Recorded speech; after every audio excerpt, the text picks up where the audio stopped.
ఇక తెలంగాణలో పరిషత్ ఎన్నికలు ముంచుకు రావడంతో అన్ని పార్టీలు తెగ హడావుడి చేస్తున్నాయి. అయితే కరీంనగర్ కాంగ్రెస్ నేతలకు మాత్రం కొత్త టెన్షన్ ప్రారంభమైంది. T Congress working president Ponnam Prabhakar పెట్టిన షరతే ఇందుకు కారణం. ఇంతకీ పరిషత్ ఎన్నికల్లో పోటీ చేయాలి అనుకునే కరీంనగర్ కాంగ్రెస్ నేతలకు పొన్నం ప్రభాకర్ పెట్టిన ఆ షరతు ఏంటి? పార్టీ మారుతా ఉన్నారు. నేను కూడా పోటీ చేసినా చెప్పినా ఇగో నా అఫిడవిట్ నేను పార్టీ గెలిచిన తర్వాత మారితే మరణంతో సమానమైన మనిషికి జీవనెత్తులు లేనట్టు సస్పెండ్ చేయాలని ఊరుకుంటారు. అట్లా కాదు, అఫిడవిట్ ఇచ్చిన నా మీద నేను పార్టీ మారితే చీటింగ్ కేసు పెట్టుకోవచ్చు, నన్ను మీకు మోసం చేసిన కేసు పెట్టచ్చు అనే విధంగా అఫిడవిట్ ఇచ్చిన. ఇవాళ కూడా ఏ బీఫామ్ ఇస్తున్నామో ఆ బీఫామ్ తోటి అభ్యర్థుల ఎంపికకు మేము పార్టీ మారమని అఫిడవిట్ కూడా తీసుకుంటాం. ఇవాళ పొద్దున గెలవాలనే లేదుగా చాలా మంది పార్టీలు గెలుస్తున్నారు. అందరూ ఆమోదమేనా? అదండి సంగతి. ఒక పార్టీ గుర్తుపై గెలిచి మరో పార్టీలోకి జంప్ చేస్తున్న నేతలకు T Congress working president Ponnam Prabhakar పెట్టిన తాజా షరతు ఇది. జిల్లా మండల పరిషత్ ఎన్నికల్లో కాంగ్రెస్ తరఫున పోటీ చేయాలనుకునే నేతలు ఒక చేత్తో బీఫామ్ తీసుకుని మరో చేత్తో పార్టీ ఫిరాయించను అంటూ అఫిడవిట్ రాసివ్వాలట.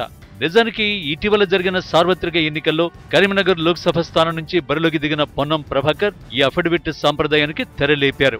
ఎన్నికల్లో గెలిస్తే పార్టీ మారబోనని బీఫామ్ తీసుకున్న సమయంలోనే అఫిడవిట్ ఇచ్చారు. ఇప్పుడు పరిషత్ ఎన్నికల్లో పోటీ చేసే అభ్యర్థులకు ఇదే కండిషన్ అప్లై అవుతుందంటున్నారు పొన్నం. పొన్నం ప్రభాకర్ పెట్టిన కండిషన్ కరీంనగర్ కాంగ్రెస్ లో కలకలం రేపుతోంది. శాసనసభ ఎన్నికల తర్వాత కాంగ్రెస్ ఎమ్మెల్యేలు అధికార పార్టీలోకి చేరిపోయారు. అలాగే కరీంనగర్ కార్పొరేషన్ పరిధిలో కూడా చాలా మంది కార్పొరేటర్లు అధికార పార్టీలోకి జంప్ అయ్యారు. అందుకే ముందస్తు జాగ్రత్తగా పొన్నం ప్రభాకర్ బాండ్ పేపర్ అంశాన్ని తెరపైకి తెచ్చారు.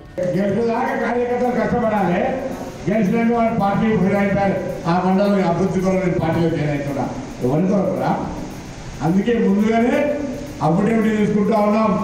పార్టీ టికెట్తో పాటుగా నేను పార్టీ మారననే అఫిడవిట్ కూడా అభ్యర్థి ఇవ్వాల్సిందే. ఆ విధంగా మీరే ఎంపిక చేస్తారు, మీరే అఫిడవిట్ ఎంపిక చేస్తారు. వాళ్ళ గెలుపు ద్వారా మీరు కష్టపడతామని మనం చెప్తూ యువతకి ఇవ్వాలి టికెట్ అనేటువంటి అంశం కూడా చెప్తా ఉన్నాం. కరీంనగర్ కాంగ్రెస్ నేతలకు పొన్నం ప్రభాకర్ పెట్టిన అఫిడవిట్ షరతు ఆ జిల్లాలో హాట్ టాపిక్ గా మారిపోయింది. అయితే అఫిడవిట్ షరతుకి నేతలు పొన్నం ముందు తలూపినా పక్కకు పోయాక మాత్రం ఇదేం షరతురా బాబు అని చెవులు కొరుక్కుంటున్నారు. పొన్నం నిర్ణయంపై కొందరు హస్త నేతలు పెదవి విరుస్తున్నారు. ఇది పొన్నం సొంత నిర్ణయమా, టీపీసీసీ నిర్ణయమా అని ప్రశ్నిస్తున్నారు. ఫిల్మ్ ఇన్స్టిట్యూట్ ముసుగులో